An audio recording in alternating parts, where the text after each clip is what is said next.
Hello and good evening. You're watching RTV News in English on this fourth day of December. Our top stories. Prime Minister Dr. Edouard Njirene has met and held discussions with the South Sudanese delegation that had been in the country for the past week on a visit. A canine unit that for the past 6 years has been operational at the Akajura National Park as part of the Rangers Brigade has helped reduce poaching activities by 90%. And on the international scene, yellow fever in Ghana has caused the deaths of at least 35 people over the past 2 months.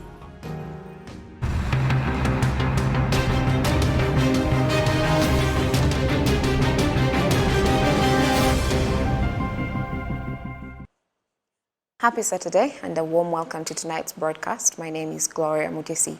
Starting us off tonight, members of a South Sudanese delegation who for the past week were in Rwanda for a visit say that they are now ready to build up to the lessons on peace that they have learned from the country.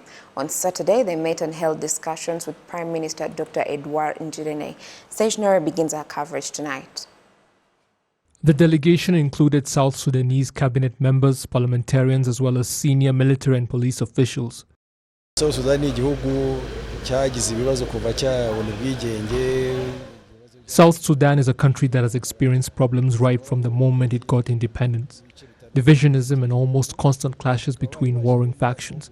So they came here to learn how our country has been able to pass through the unity and reconciliation process. The peace agreement they signed last week and how implementing it will require that all people in South Sudan come together and reconcile. We too here in Rwanda undertook that journey following the end of the 1994 genocide that was perpetrated against the Tutsi, and that is what leads to sustainable peace. Today they held a meeting with the Prime Minister and expressed gratitude for the training, saying it will be put to good use, and he in turn told them that we are ready to continue assisting them on the journey that they have undertaken, drawing from the experience of our own history. He urged them to use the knowledge they have acquired with their own culture to unite efforts in building their country.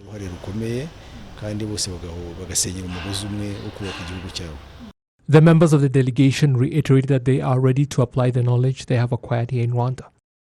Well, first of all, we learned, we were given a course on conflict analysis and how to define the root causes of the conflict, what is the problem, what are the effects of it.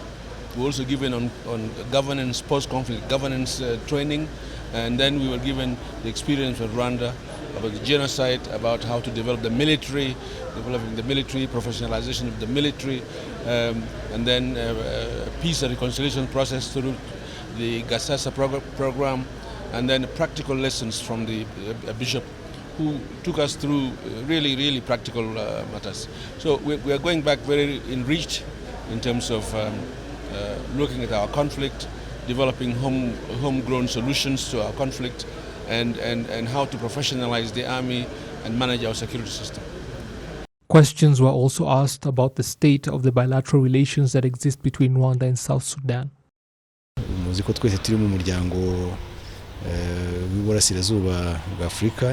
We are all part of the East African community, South Sudan being the country that came in after finding us already part of the community.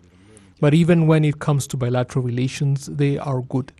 Certainly much more can be done, and we admit that, when it comes to things like trade and investment, and we agree that we are going to increase our efforts in that respect.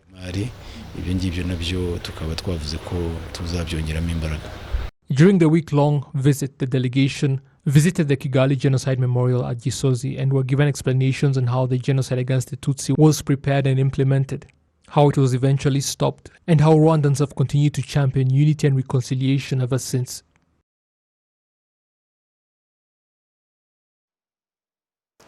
Now, dogs, also known as canines, have reduced poaching and related illegal activities by 90% in the Akajura National Park since 2015, when they were first introduced in the park.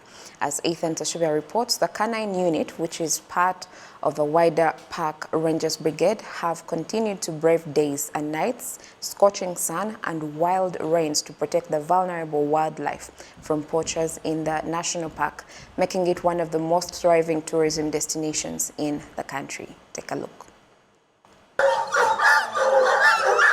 The two dogs, named Copper and Bones, are part of a 10-member trained pack of canines used by rangers in Rwanda's Akagera National Park to fight against poachers.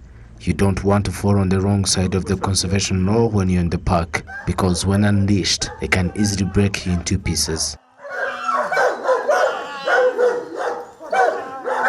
Bones is trained to track illegal ivory. Wherever ivory is hidden, Bones would lead you there. Yeah, can you see? Yeah, I think you have seen he has sniffed in this hole, but when he reached here, he scratched, which means it's good indication he's picking something there. On the other hand, Copper has the capacity to track poachers' scent for several kilometers, and he will lead the rangers to the wrongdoers.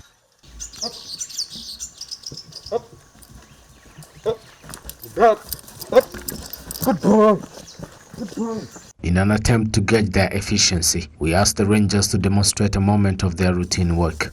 My colleague and I were embedded in a simulated tracking operation to hunt down poachers in the middle of Akagera National Park, through the thick and thorny wilderness of the Savannah Akagera Park. In the dead of the night, Copper discovered the poachers' hideout. Please, can you call control? We have arrested one poacher. The Canine Unit was introduced in Akagera National Park in 2015, thanks to the donation of some war-hardened dogs by Howard Buffett Foundation to keep the protected area safe from poachers. According to William Habimana, the deputy head of the Canine Unit at Akagera National Park, poaching and related illegal activities have reduced by 90% since 2015 when dogs were introduced in this protected savanna. Now the number of poaching it's reduced. It's somehow we have done good job, because the number of poaching now it's almost if you are seeing the database in our control room, we have seen the number was very low. Over the years of intensive operation, working day and night, Copper and his 9 other peers in the Canine Unit have proved to be a very effective weapon against illegal activities, including poaching in Akagera. The rangers and their dogs have been able to recover animal parts and products and impounded dozens of items including snares, boats, motorcycles and bicycles used by poachers. This has generally stabilized the natural protected habitat of the wildlife. Because our population of elephant it's growing a lot. Now we have almost above of 500 elephants in Akagera National Park. So we think maybe, we don't know, we must have a poacher which come to kill our elephant. So those poacher which will come to kill our elephant, it's not need a meat, they need their horns. So we train dogs to find those horns. So wherever we had anywhere, a dog has capacity of finding that horns. Akagera Park is home to thousands of animal species, including the Big Five: lions, elephants, buffaloes, leopards, and the recently introduced rhinos, among other wildlife. Authorities say that the security of the park has greatly contributed to the thriving tourism in one of the most visited destinations in Rwanda, which receives about 2,000 visitors every month. Law enforcement, which is key to the survival of endangered species, has been boosted. Poaching has been curbed. Records show that not a single elephant has been poached over the last 12 years. Additionally, not a single rhino has been poached since their introduction into Akagera National Park 4 years ago. Hey, leave it! Those are good men. Leave them. As the Canine Unit, which is part of the wider Park Rangers Brigade, continue to brave days and nights, scorching sun and wild rains to protect the vulnerable wildlife from poachers, park authorities now hope that Akagera National Park will thrive to make this facility one of the most successful rehabilitated protected areas on the globe. Reporting for RTV News, Ethan Toshabia.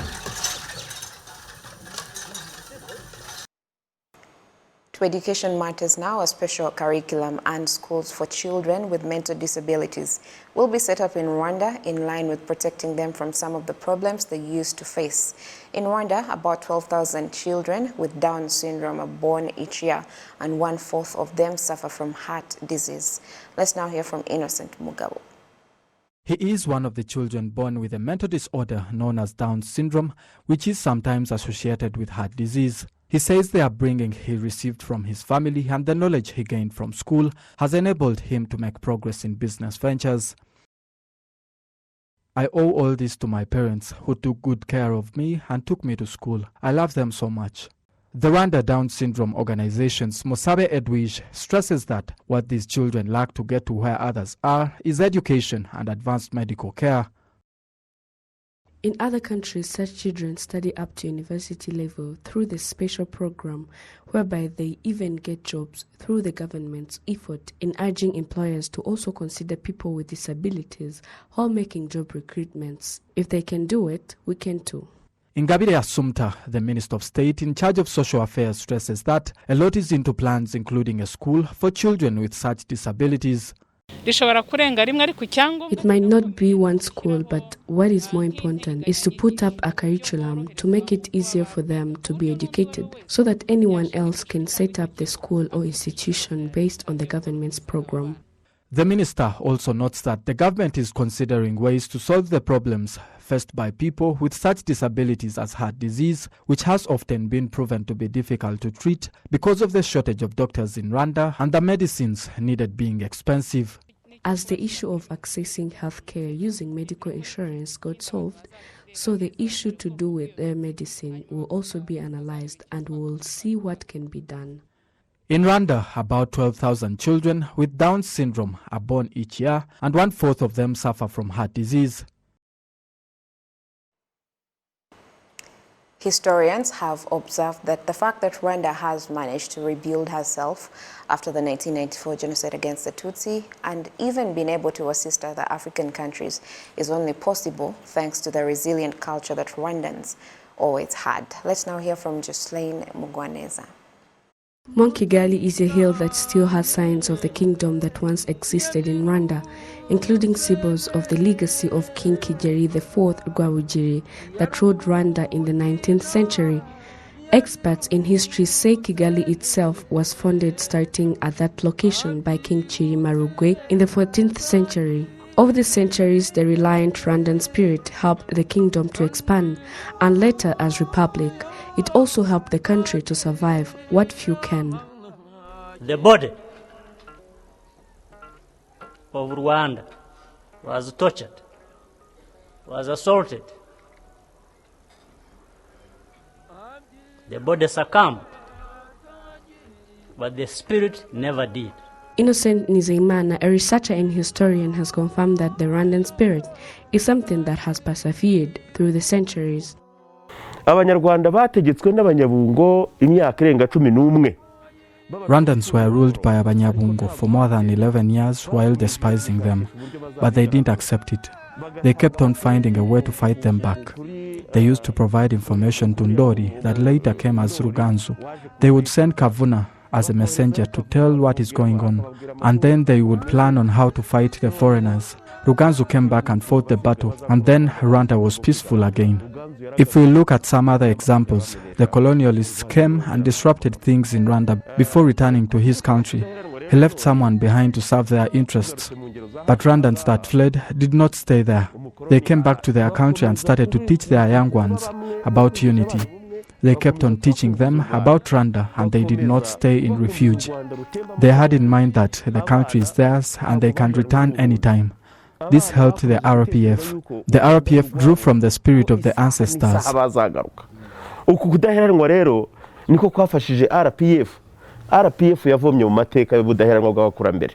Edward Bamporiki, the state minister in charge of culture in the Ministry of Youth and Culture, stresses that there is a need to teach young generations about this culture because it is their inheritance. When the country's culture is no longer existing and people are adapting other cultures, it means that the country is existing but not alive. But because our culture does not die, our culture is unbreakable, but the values are being the lives of Rwandans. Unity values and patriotism have become part of their lives, not just talking about it without practicing it. That is what President Paul Kagame said, that does not die. And that is what we are teaching the younger ones, so that in the years to come, you will surely know that the person is coming from Rwanda due to what he or she has done. You should not be surprised by their actions, but say it's their culture. They used to know the bad side of us, that we rebel. It is being replaced by good deeds as an inheritance from our ancestors, to help others and build profitable welfare for others, as well as developing the country. That is what we teach the younger ones, and that it can remain with us always. We do not take it for granted. In addition to building itself and striving for self-reliance, Rwanda helps other countries in solving different problems, including insecurity-related issues. There is a saying that goes like, only a person who stays up can describe what the deed of the night is like. So the effort that RPF or the government of Rwanda is engaged in to rescue others is because we know how it feels. When you are faced with something and another person experiences the same thing, you do everything possible to help him or her overcome the thing. Preserving the history, teaching culture and Rwandan values to the young ones created an everlasting light in Rwanda, which is a foundation that will enable the country to achieve the goal of one day becoming a developed nation. Shislen Mugwaniza, RTV News. Well, that's it for tonight. I hope you all have a great weekend. God bless you and keep you. And until next time, I am Gloria Motesi. Bye for now.